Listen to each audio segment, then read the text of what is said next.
One of the perils, of course, is that things will come up later on in your life if you are a royal. If you've gone out and partied, someone will say something about you later. Well, morning, Ranvir. Well, unfortunately for Prince Harry, I mean, if the indignity of being on the front page of all the newspapers in your birthday suit wasn't bad enough, then someone selling your pants is another step further, isn't it? Poor Prince Harry. But he has got more important things in his mind, as Ross was just saying there about these intruders into his LA mansion. So, I think that they're going to have a big sort of rethink about their sort of living arrangements, the Sussexes. And there's an olive branch, isn't there, from the Queen? This will probably be a bit of light relief for them about coming back over here over the summer, do you think?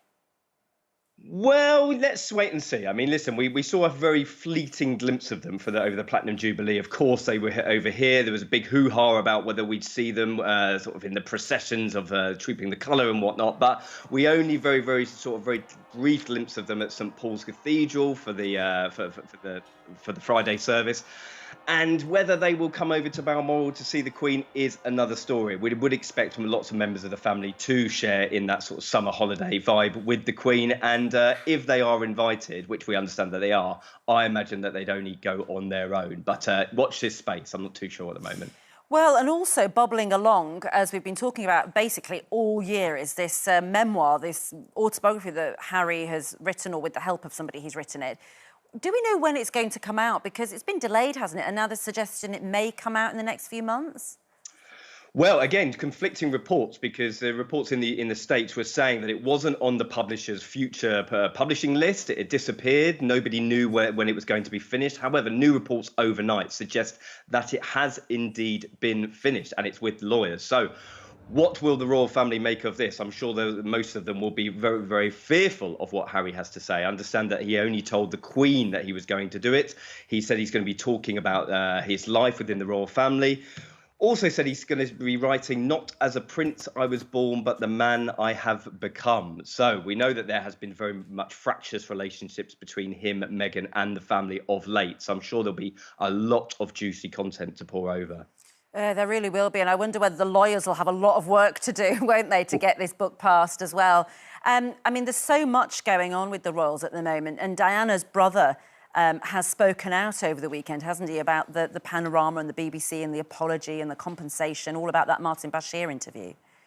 Well, he has. I mean, and strong words from Earl Spencer. We heard last week that the BBC came out, not only apologised to Prince Charles, Princes William and Harry, but also to the general public, suggesting that Martin Bashir's deceitful tactics, the lies that he told not only to Diana, but to her family and to, her wider friendship group as well, should never have happened. Now, the BBC have not only come out and said that they will never show that Panorama programme from 1995 again, but they've also made a huge payout of £200,000, we understand, to William and Harry's former nanny, Tiggy LeBork, for lies that Bashir told about Prince Charles allegedly having an affair with her, all completely made up. Now, Earl Spencer has also come out and says, I feel I was groomed. I was shown false bank statements. I was told of underhand payments, of spying and of appalling deception. But all along, I was the one being deceived in order for Mr. Bashir to get my sister through me. So he is calling for a criminal investigation to be launched. Whether that happens, I mean, the Met Police have said that there are no charges to be levelled, but I think the pressure coming from Earl Spencer and some of Diana's former associates will potentially be too much to bear. So we might be seeing a revisiting of this. Yeah, it's just awful, because you think as a brother, his job in life was to sort of look after his sister and look out for her. And then I think the guilt he must feel of, being part of the process that got her to do this interview. It must just be dreadful for him. Now, there is something else around as well. We know that Buckingham Palace opens its doors occasionally, doesn't it? They make a bit of money from people coming in to visit. But actually, some people aren't happy about it, are they, about it opening over the summer? Why is that? Well, it's an interesting point, because there has been much made recently about how much the royal family are costing us. It costs about £100 million to sort of keep them in their jobs last year. The way that they're funded is often very, very complex. However, Buckingham Palace is undergoing a huge refit at the moment, costing about £369 million over the next 10 years. And of course, the Queen isn't living there at the moment. So there is this argument. So should we be opening it to the public all the time, all the year round, to sort of Yeah. get the money in and to sort of pay for its upkeep. I mean, I'm a huge supporter of that. I think it should happen. We don't think Prince Charles is going to live there when he's king. So, you know, let the people in. I think that's really fascinating. Otherwise, it just becomes a sort of monument, doesn't it? Rather than a living quarters, which is the really unique thing about Buckingham Palace in the world, is that it's the living quarters. And there's a really fantastic picture as well, isn't there, of the Queen that has got everyone giggling and talking, but in a really lovely way.